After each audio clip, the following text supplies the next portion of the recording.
Let's go ahead and bring in our political panel. With me today is GOP strategist Quill Robinson and former Democratic New York State Senator David Carlucci. So, gentlemen, welcome to the show. And I want to start off with the border because, David, I'll start with you. Immigration, is a big problem for the president right now. If we can pop up this poll here, 61% of voters right now, according to this new Fox News poll, disapprove of the job the president is doing. And he's getting incoming now from all different sides that are very frustrated that this administration was not quite prepared for the end of Title 42. Some confusing messaging on that. And then, of course, the last-minute troops to the border. David, this is not an ideal situation for him, is it? Well, it's not an ideal situation for any politician. And we have many politicians out there saying that immigration is their number one issue, but it seems like it's their number one issue to complain about. President Biden put forth comprehensive legislation on immigration his first day in office, and he's asking for a bipartisan approach. That's what's going to work. Right now, the president is acting without Congress, using the tools at his disposal, like sending an additional 1,500 troops to the border to deal with this issue. But Title 42 should have been repealed a long time ago. This is a health mandate. It has nothing technically to do with immigration, but because of a lack of immigration policy, we're falling on COVID procedures to deal with it. Quill. So this has to be tackled by both sides of the aisle, and it can't just be left to the president. Okay, Quill, I'll get you to respond to that because David is right. I mean, this has fallen on multiple presidents. Just to put this in perspective, over the last several years, this has been an ongoing crisis. It's not something new, and it's gotten only worse under the Biden administration. Again, I would say that, look, in fiscal year 2022, we saw nearly 3 million illegal border crossings on the southern border, an all-time record, more than 1 million more than the previous record. And look, just a couple of years ago, Kamala Harris was put in charge of addressing the border situation. She didn't.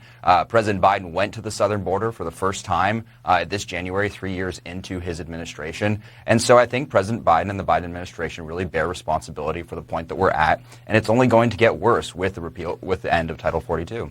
David, can I ask you about this bipartisan effort percolating in Congress right now, at least in the Senate? We've got an independent, a Democrat, 2 Republicans that would like to see Title 42, or at least the policy, replicated and expanded and extended for the next 2 years to try to make up for what we're not seeing at the border. Do you think the president should support that? No, I think that's a devastating idea. I mean, what we have to do is face this issue head on.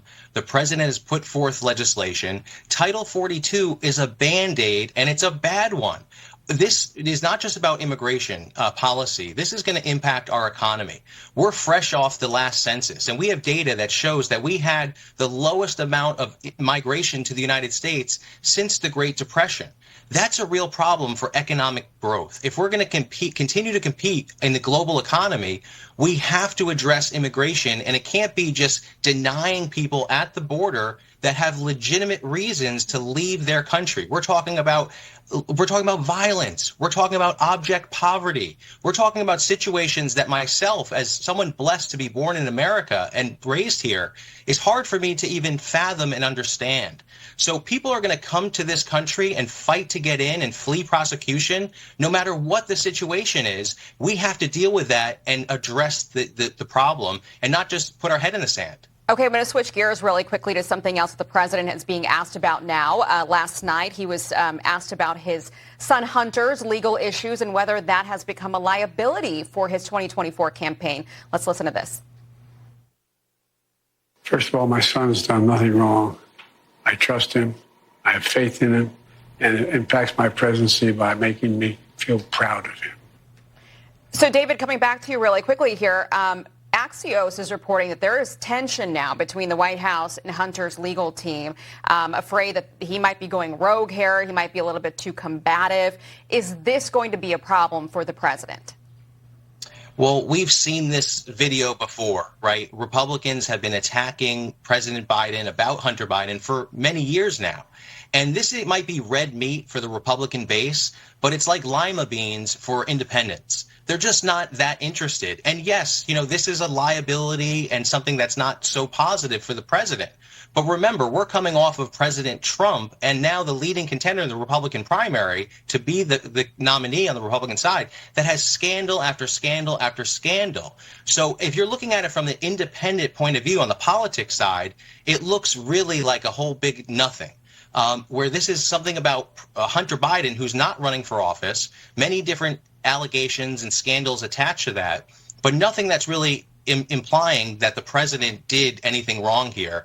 And I don't think it will really impact them in this presidential campaign. Okay, but Quayle, they're thinking about creating a legal defense fund here, and that could be a problem. Yeah, I mean, this was a big issue in 2020, and I think it's going to be a big issue in 2024.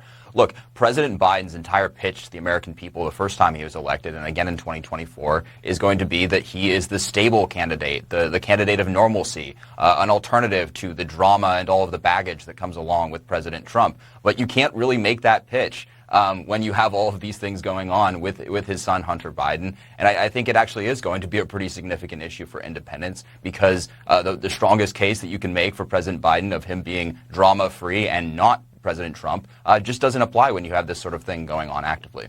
And I just want to get this last question in, Quayle. On the other side, obviously, Ron DeSantis, who has not announced just yet, making immigration a top priority.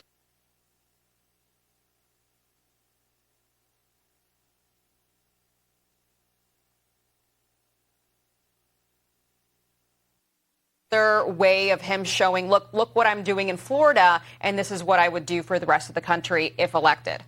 Yeah, it's possible. But Governor DeSantis has not gotten into the race yet. I mean, I think there's a lot of speculation going on right now, given the polls that have shown President Trump very far ahead. But I think once Governor DeSantis gets into the race and is able to distinguish himself on things like immigration, on climate change, and a whole bunch of other things like that, we're going to have a better sense of what the field is going to look like. David, I'll give you the last word on DeSantis.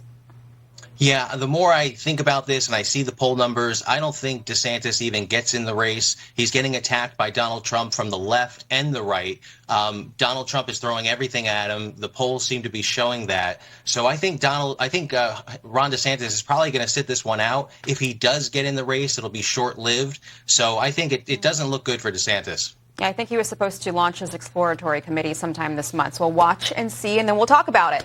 Thank you both for being on. We appreciate it. Thank you. Thanks.